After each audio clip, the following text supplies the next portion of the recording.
যারা আপোনালোকে যদি আমার মুসলমান মানুষখিনিক বেয়া পায় আমালোকে হুকিয়াকে আমালোকে জায়গা দিয়ক আমাক মুসলিম সাহিত্য পরিষদ দিয়ক আমি আমার মুসলমান মানুষখিনিক লৈ আমি হুকিয়া বেবা থাকিব বিচাৰিছো মুসলিম ছাত্ৰসন্থা সদায় মুসলমানৰ উত্তৰণৰ কাৰণে চেষ্টা কৰিছে আৰু চেষ্টা কৰি যাব অনাগত দিনত মুছাৰ নেতৃত্বই কাৰো লগত কম্প্ৰমাইজ নকৰে আমাৰ গাত এক বিন্দুলৈকে আমি সদায় মুসলমানৰ স্বাৰ্থত মুসলমানৰ হকে মুসলমানৰ অন্ন বস্ত্ৰ ৰক্ষাৰ স্বাৰ্থত আমি কাম কৰি যাম ভাৰতৰ সংবিধানে আমাক যি অধিকাৰ দিছে সেই মৌলিক অধিকাৰ খৰ্ব কৰাৰ অধিকাৰ হিমন্ত বিশ্ব শৰ্মা ডাঙৰীয়াৰ নাই গতিকে মুছাই সদায় আহ্বান জনাইছিলে অসমৰ বৌদ্ধিক মহলক অসমৰ প্ৰতিজন মুছলমানক আপোনালোক ওলাই আহক একোজন সৈনিক হৈ আমাৰ লগত আহক আমি কাকো আমি নেৰু যিসকলে বিগত দিনত সদায় মুছলমানক ট্ৰাম্প কাৰ্ড হিচাপে লৈ ব্যৱহাৰ কৰিছিলে একমাত্ৰ মুছলমানক ভোট বেংক হিচাপে ব্যৱহাৰ কৰি নিজৰ গাদী ৰক্ষাৰ স্বাৰ্থত এমএলএ মন্ত্ৰী হোৱাৰ সপোন দেখি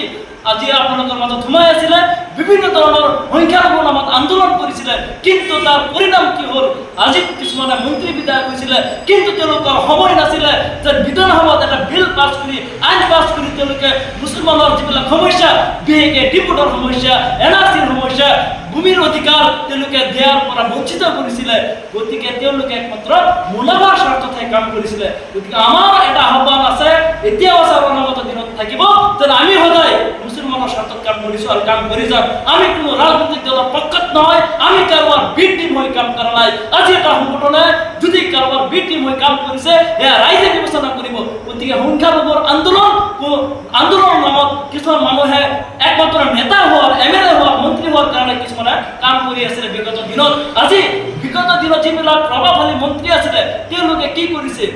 আমাৰ কাৰণে তেওঁলোকে এটা পলিচি কিয় বনাব পৰা নাই আজি আমাৰ মছজিদ মাদ্ৰাসা আজি আমাৰ কবৰস্থানত বুলডোজাৰ চলাইছে আৰু তেওঁলোকে নিমাতি কৈ ভাৰতী বহি আছে সেইবিলাক দলৰ মুৰব্বীয়ে কিয় তেওঁলোকক আজি তেওঁলোক মুছলমানৰ হৈ মাত এষাৰ দিয়া নাই আজি বিভিন্ন জাতীয় জনগোষ্ঠীৰ মিলন কৰিছে অসম আমাৰ অসমত থকাৰ অধিকাৰ আছে আমি হাৰে হ'ব যে অসমীয়া কিন্তু সদায় বাৰম্বাৰ মুছলমানক টাৰ্গেট কৰি মুছলমানৰ ওপৰত বুলডোজাৰ চলাই মাদ্ৰাসা ভাঙি দিব আমাৰ অকাপ সম্পত্তিক তেওঁলোকে টাৰ্গেট কৰিব যি অকাপ সম্পত্তি মুছলমানৰ দান আমাৰ পূৰ্বপুৰুষসকলে দান দিছিলে সেই দানত আপোনালোকে হস্তক্ষেপ কৰিছে আমাৰ কলিজাত আপোনালোকে হাত দিছে গতিকে অসমৰ ৰাইজক আমি আহ্বান জনাইছোঁ যে এতিয়া আৰু যি আন্দোলন কৰক আপোনালোকে আমি আহ্বান জনাইছোঁ অসমৰ প্ৰত্যেকটো সংখ্যালঘু সংগঠনক আপোনালোকে যি আন্দোলন কৰে কৰক আমাৰ নৈতিক সমৰ্থন থাকিব কিন্তু সেই আন্দোলন অকল মুছলমানৰ নিৰাপত্তাৰ কাৰণে কৰক সংখ্যালঘুৰ নামত ৰাজনীতি কৰা আপোনালোকে বন্ধ কৰক কাৰণ সংখ্যালঘুৰ নামত বহুত আপোনালোকে কিনা বেচা কৰিলে বহুত এমএলএ মন্ত্ৰী হ'ল কিন্তু আজিৰ তাৰিখত তাৰ পৰিণাম কি হ'ল অসমৰ বৌদ্ধিক মহলে এটা বিবেচনা কৰক আজি বিভিন্ন জাতীয় জনগোষ্ঠী থকাৰ পিছতো আমাৰ জনগোষ্ঠী আমাৰ মুছলিম সম্প্ৰদায়ৰ মানুহখিনি কিয় পিছ পৰি আছে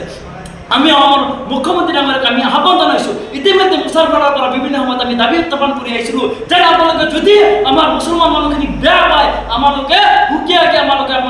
জায়গা দিয়ক আমাক মুছলিম সাহিত্য পরিষদ দিয়ক আমি আমাৰ মুছলমান মানুহখিনিক লৈ আমি হুকিয়া বেবা থাকিব বিচাৰিছোঁ আমি বিচাৰিছোঁ যে আমাৰ মানুহখিনিৰ নিৰাপত্তা লাগে আমাৰ মানুহখিনিৰ ভূমি অধিকাৰ লাগে আমাৰ মানুহখিনিৰ যিবিলাক সমস্যা আছে সেই সমস্যাখিনি সমাধান কৰক আমি বিচাৰিছোঁ যে 1971 চনৰ পিছত যদি কোনোবা আহিছে 24 মাসৰ পিছত অহা লোকসকলক আপোনালোকে খেতি পথাৰত তাৰ আমাৰ আপত্তি নাই অহম চুক্তি মতে আপোনালোকে বিদেশী খেতক কিন্তু বিদেশী খেতাৰ নামত প্ৰকৃত ভাৰতীয় মুছলমানক আপোনালোকে অত্যাচাৰ কৰিব অন্যায় কৰিব মুছা কেতিয়াও হাতা ভৰ্তি বহি নাথাকে আমি জঙ্গী আন্দোলন কৰিম আমি কলমেৰ আন্দোলন কৰিম আমি ৰাজপথৰ আন্দোলন কৰিম আমি ৰাজভৱন ঘেৰাও কৰিম দৰকাৰ হ'লে প্ৰয়োজন দিল্লীলৈকে আমি পুনৰবাৰ আমি দিল্লীত আন্দোলন কৰিম কিন্তু মুছলমানৰ নামত বিভিন্ন সময়ত যি আপোনালোকে অত্যাচাৰ কৰিছে মুছলমানসকলক নিৰাপত্তা নিদিলে আমাৰ এই আন্দোলন কিন্তু বিগত দিনত চলি থাকিব